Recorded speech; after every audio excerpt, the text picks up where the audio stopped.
Welcome back to our channel. In today's video, we will guide you through the process of muting a chat for 8 hours in Telegram.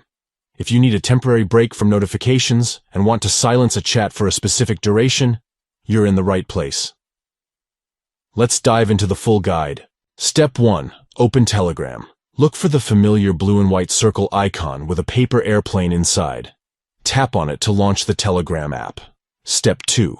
Tap and hold on a chat. Find the chat you wish to mute and tap and hold on it. This will activate the chat options menu. Step 3. Tap on the crossed volume icon. In the chat options menu, look for the crossed volume icon and tap on it. This will open a menu to specify the duration for muting the chat. Step 4. Specify the duration as 8 hours.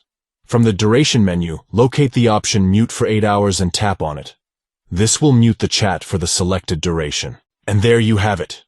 You have successfully learned how to mute a chat for 8 hours in Telegram. By following these simple steps, you can enjoy uninterrupted focus during your designated time. We hope you found this tutorial helpful. If you did, please consider giving this video a thumbs up and subscribing to our channel for more informative content. Don't forget to hit the notification bell to stay updated with our latest videos. If you have any questions or need further assistance, please don't hesitate to leave a comment below. We're here to help you out. Thank you for watching, and we'll see you in the next video.